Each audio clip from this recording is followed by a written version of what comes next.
puis Rosita nous a donné une super idée. Nous allons monter un spectacle et montrer à tous de quoi nous sommes capables.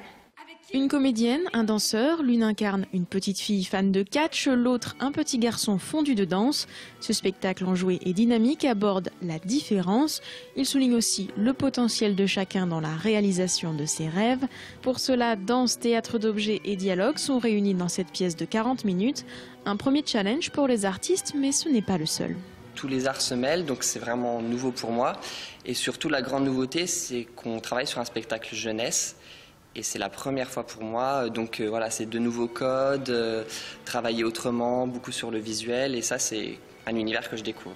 Ce spectacle est adapté du conte La catcheuse et le danseur d'Estelle Billon-Spagnol. Par rapport à une pièce traditionnelle, cela demande une autre approche pour le metteur en scène. On a un livre illustré. On n'a déjà pas au départ un texte de théâtre avec une structure théâtrale.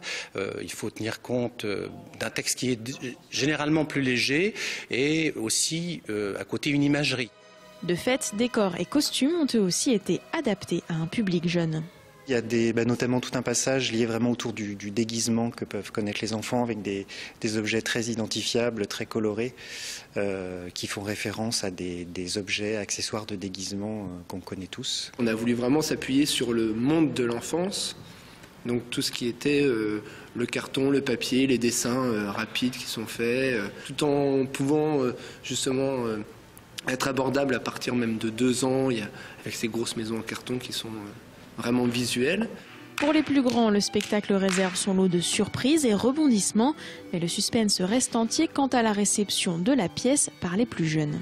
D'un côté c'est très motivant, mais d'un côté c'est très stressant parce que justement je ne connais pas leurs réactions. Est-ce que les moments qu'on a fait pour les faire rire, est-ce qu'ils vont être réceptifs à ça? Donc c'est un peu la grande surprise lors de la première. Je pense qu'il y a des moments qui font rire, mais c'est aussi un spectacle très beau. Et qui, je pense, quand on regarde le spectacle, on a un petit sourire du début à la fin, sans vouloir. Mais voilà, je pense que c'est beau. C'est beau à voir. Un moment de féerie à découvrir en famille, donc. Une dizaine de représentations est programmée. Tout ça dans le cadre du Salon régional du livre pour la jeunesse de Troyes. Attention, le nombre de places est limité.